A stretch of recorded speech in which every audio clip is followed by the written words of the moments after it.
You're listening to Quorum Radio. CASTRO'S Secrets, Cuban Intelligence, the CIA, and the Assassination of John F. Kennedy by Brian Latell, former CIA Analyst for Latin America.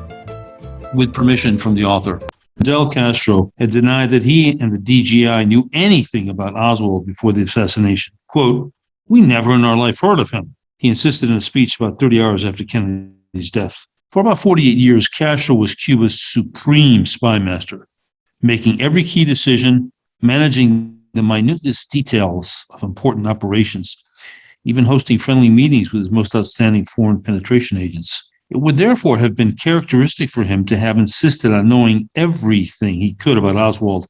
In all likelihood, he demanded to see everything the DGI had collected about the assassin.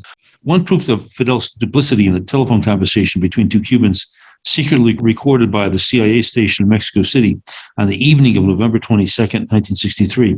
A few hours after Kennedy was murdered, a man, seemingly a DGI officer, placed a call to Luisa Calderon at the Cuban consulate in the Mexican capital. The CIA had installed a number of taps on embassy phone lines and transcribed the most important conversations. The young and ebullient Calderon was of interest. She was known by the CIA to be a DGI officer. The CIA's transcript includes the following incriminating comment about Oswald by the caller. Quote, "Oh yes, he knows Russian well. And also this fellow went with Fidel's forces into the mountains, or wanted to go. Something like that." End quotes. Calderon responded with a single exclamatory word, "Serious!" The caller then abruptly changed the subject, also with just one word. "Enough," he said, as if he had already revealed too much over a phone line that Cuban intelligence certainly suspected was tapped. A question never previously asked: how could the caller have known that Oswald, quote, "wanted to go with Fidel's forces into the mountains," close quotes? There had been no media coverage of any such talk by the assassin before Calderon's conversation. He is not known to have confided those plans with anyone other than Delgado, Marina, and apparently the Los Angeles Cubans. The caller could only have known this by reading the secret DGI files. 4 other sources have confirmed that Fidel and the DGI had advanced knowledge of Oswald. Vladimir Rodriguez Lajera, the first important defector from Cuban intelligence, fully trusted by the CIA and used in sensitive operations, told his handlers in May 1964 that Castro had lied. The defector was at DGI headquarters in Havana when news of Kennedy's death was broadcast. It was there that he heard other officers discussing what they already knew about Oswald. Alfredo Mirabal, an intelligence officer under consular cover at Havana's Mexico City embassy, inadvertently revealed in 1978 that in September 1963, he had informed headquarters about Oswald. Jack Childs, a trusted FBI agent in its highly sensitive Operation Solo, also provided reliable information proving that Castro knew about Oswald before November 1963. Childs' undercover work included a meeting with Castro in Havana in May 1964 that is described in Chapter 7. Remarkably, Castro revealed to Childs that he had been aware that, while at the Cuban consulate in Mexico City, Oswald had threatened to murder Kennedy. And finally, Florentino Aspiaga, the highest level, most decorated officer ever to defect from the DGI, is convinced that Fidel had advanced knowledge of the assassination in Dallas. Aspiaga's story is told throughout the following chapters. Yet these indicators of Cuban regime deception and apparent DGI engagement with Oswald have never been properly evaluated. The Los Angeles consulate contacts were overlooked by the FBI and the Warren Commission. The CIA did not inform the Commission of Calderon's November 22nd phone conversation. Rodriguez Lajera's knowledge that Castro had lied apparently was not shared with this commission. Mirabal's incriminating error went unnoticed.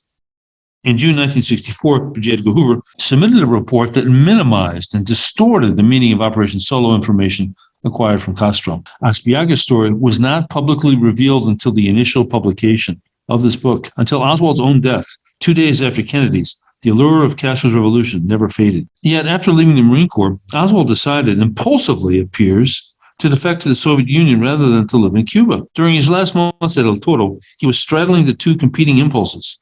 Delgado remembered that, quote, every so often after Oswald started to get in contact with these Cuban people, he started getting little pamphlets in newspapers, and he always got a Russian paper, end quotes. Another Marine, his roommate, remembered Oz spending a lot of time studying Russian.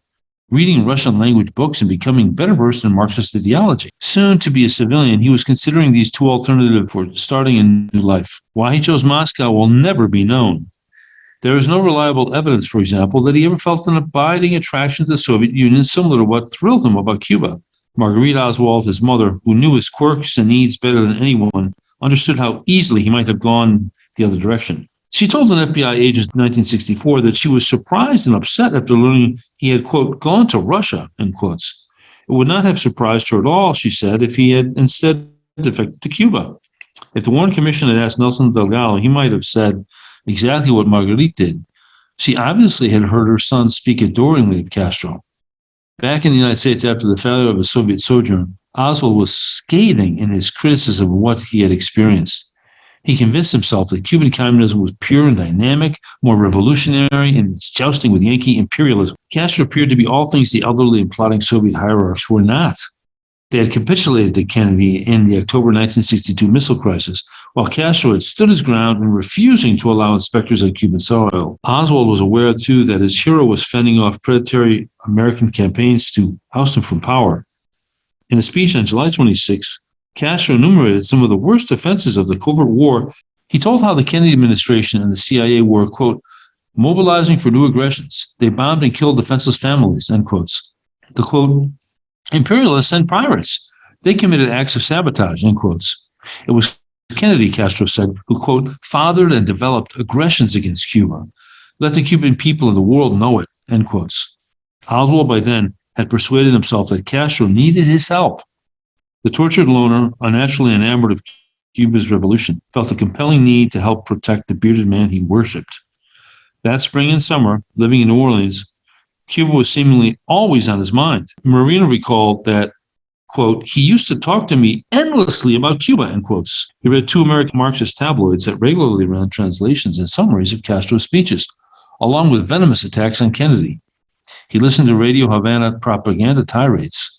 Marina wrote in a personal narrative she shared with the Warren Commission that, quote, he became conceited about doing such an important job and helping Cuba, end quotes.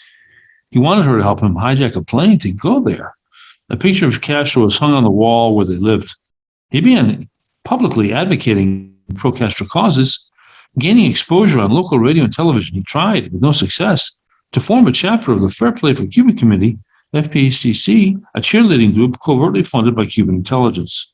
His hatred of his own country was deepening, he told a Cuban exile in New Orleans, that if Cuba were invaded by the United States, he would fight on Castro's side. In early August, acting out a feckless plan to spy for Cuba, he tried to infiltrate a militant anti-Castro exile group in New Orleans and had several encounters with Carlos Bringuier, its local representative. Bringuier wrote that Oswald came into his store in the French Quarter, introduced himself, and stayed to talk about Cuba for about an hour. He asked the Cuban emigre, quote, for literature against Castro, end quotes. Bringuier told the Warren Commission that, quote, Oswald told me that he had been in the Marine Corps, had training in guerrilla warfare, and was willing to train Cubans to fight against Castro. He was willing to go himself to fight against Castro. I turned down his offer. He insisted and told me that he would bring me a book to train Cubans to fight against Castro, end quotes. Bringuier, previously an attorney in Havana, was suspicious and concluded that his visitor was a provocateur. He was right.